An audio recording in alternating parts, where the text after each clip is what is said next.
예, 안녕하세요. 종가지원입니다. 예, 오늘은 질문이 하나가 있었는데 그 질문에 대해서 이런 부분도 개념이 없을 수도 있겠구나라고 생각을 해서 방송을 켰습니다. 오늘 제가 매매했던 종목은 보성파워텍입니다. 보성파워텍을 시가 베팅을 진행을 했고 그대로 쭉 뻗어주면서 굉장히 좋은 구간이 나왔죠. 시가 기준으로 따지면은 한 차례 본전을 위협하는 구간이 있었지만 시원하게 잘 뻗어줬던 종목이기 때문에 대응만 잘하면 됐어요. 이런 거는 많이들 하셨던 것 같기도 하고, 어쨌든 이게 보면은 오늘 13.9%를 띄웠습니다. 13.9%. 13.9%를 띄우는 놈을 시가 베팅을 할 수 있나요? 라는 내용인데, 어떻게 보면 저는 뭐 많이 하죠. 10% 이상 갭 상승하는 애를 시가 베팅하는 경우가 많은데, 단순히 10%를 띄웠다, 15%를 띄웠다, 뭐 20%를 띄웠다, 이런 개념으로 접근을 하면은 어차피 띄우는 애를 잡을 수가 없어요. 어차피 띄우는 애를 잡을 수가 없습니다. 얘 같은 경우는 어제 라인이 요거였죠.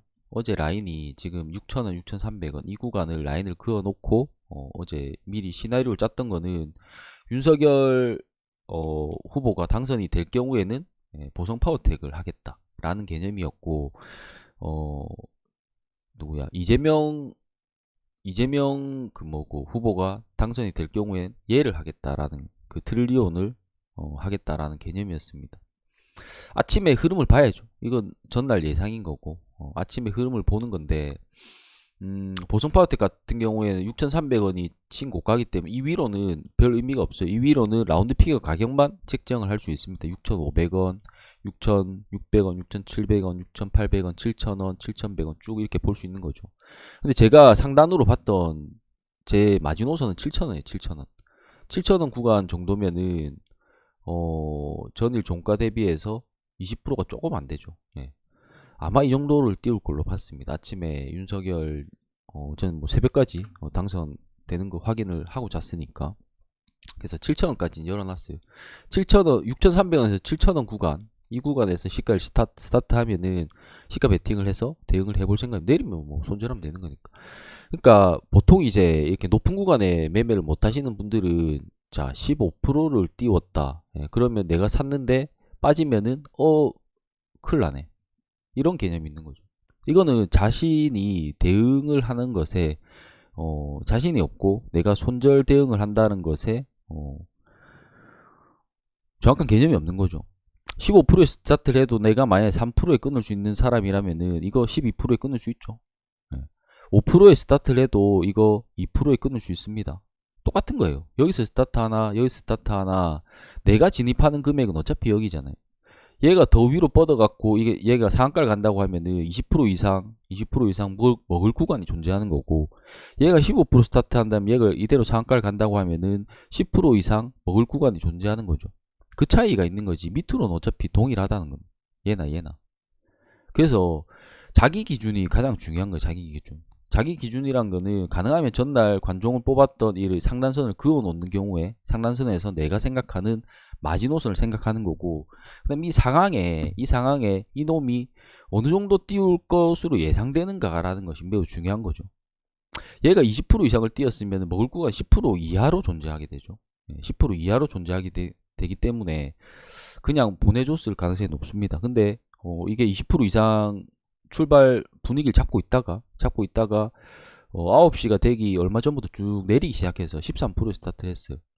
그래서 얘는 10% 이상 갭이었기 때문에 조금 늦게 스타트를 했고, 얘랑 같이 엮여 있는 그 원전주들이 다 먼저 스타트를 했는데 흐름이 거기서 훅 빠져버리면 안 좋은데, 그 구간에서 대충 이렇게 버티고 있었어요. 근데 얘는 대장이어서 늦게 스타트를 했기 때문에 나쁘지 않다라는 판단에서 들어간 거죠. 그래서 중요한 거는 내가 이 상황을, 이 종목을 보는 기준입니다. 종목을 보는 기준. 특정 어떤 놈이 있는데, 뭐 이런 경우도 있어요. 예를 들어서 어떤 놈이 있는데 차트상 위치가 괜찮아요. 괜찮아서 어떻게 마무리를 했는데, 그래서 다음날 그날 시간에서 빠져버린 거죠. 시간에서 마이너스 막 5% 이렇게 빠져버린 거예요. 그러면은 얘를 다음날 차트에 그리면 이런 그림이 되겠죠. 5% 정도 빠진 그림이니까 여기서 스타트 할 가능성이 높아지는 상태인데 간밤에 좋은 뉴스가 나왔어요. 그러면은 이 상황, 이 종목의 이 형태를 본인이 어느 정도 기준을 잡을 줄 있어야 된다는 겁니다. 마이너스 5% 정도 빠졌지만 간밤에 뉴스가 최소한 얘가 갭을 이 정도 띄울 만한 어떤 요소가 될 것으로 본다는 거죠. 그러면 이렇게 라인을 그어 볼 수가 있는 거죠. 근데 요 구간에서 출발한다? 시가 베팅 할 수가 있는 거죠.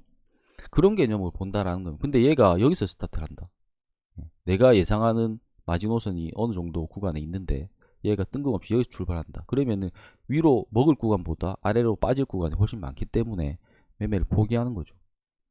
그래서 자기가 이 상황을 읽고 예상되는 지점을 라인을 그어 놓는 게 굉장히 중요합니다. 그래서 내가 바라보는, 제가 오늘 바라봤던 이 종목의 구간은 굉장히 폭이 넓었죠. 굉장히 폭이 넓었습니다. 요 구간이었죠. 요 구간 안에 6,300원에서 7,000원 구간 안에 스타트를 하면은 시가 베팅을 할 생각이었다 라는 거죠. 보통 이렇게 넓진 않아요. 보통 이거는 간밤에 특별한 뉴스, 대선 후보가 당선이라는 어떤 상황이 벌어짐으로 인해서 시가를 잡기가 굉장히 까다로운 상태였기 때문에 이 정도 출발은 충분히 가능하다. 그리고 이 정도 출발해서 위로 그대로 뻗어줄 수 있는 구간도 충분히 가능하다 판단해서 진입을 하는 거죠.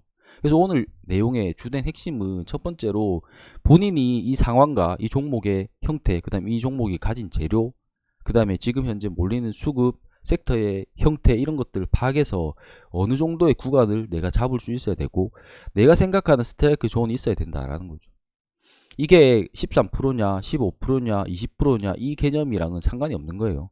내가 진입하는 구간은 어차피 이게 3%를 띄우든 5%를 띄우든 20%를 띄우든 내가 진입하는 순간 이건 그냥 내 평단가입니다. 이 구간에서 올라가면 대응하고 내려가면 손절하는 건 똑같아요. 그래서 손실 제한을 내가 정확하게 장이 마감하려나 보네요. 내가 손실 제한을 정확하게 할 수 있다라고 하면은 어디서 들어가도 상관없다. 다만 그 구간이 과연 위로 먹을 구간이 더 맞느냐 아래로 빠질 구간이 더 맞느냐를 판단하는 자기의 기준이 필요하다라고 보시면 되겠습니다. 그런 측면에서 오늘 말씀드렸어요. 왜냐면 초심자들이 이렇게 올라가는 차트에서 매매를 잘 못해요. 무서우니까. 사실은 돌이켜서 보면은 내가 진입하고 대응하는 건 똑같은데 여기서 진입하고 대응하나 여기서 진입하고 대응하나 사실 똑같은데 이렇게 올라가고 있는 애들을 하는 것을 많이 두려워하는 부분들이 자기 기준을 명확하게 설정을 하지 않으면 원래 어려운 거다. 다만 가는 놈이 더 가는 거는 주식시장에 계속 있다 보면은 많이 느끼게 될 겁니다. 그래서 가는 놈에서 잡아야 되고 이렇게 신고가를 치는 애들 일단 좋은 관점으로 봐야 됩니다. 이게 장대 양봉으로 빠질지언정 장대 양봉으로 이렇게 쭉 빠질지언정 일단 좋은 구간에 왔고 이걸 깨트리면 안 좋다라는 개념을 갖고 이 종목을 봐야지 계속 올라가니까 나는 단순히 무서워라고 접근을 하면 올라가는 애들 절대로 못합니다. 무조건 내려가는 애만 할 수 있는 거예요. 안정적이다 생각을 하고 그런 측면에서 보시면 되겠습니다.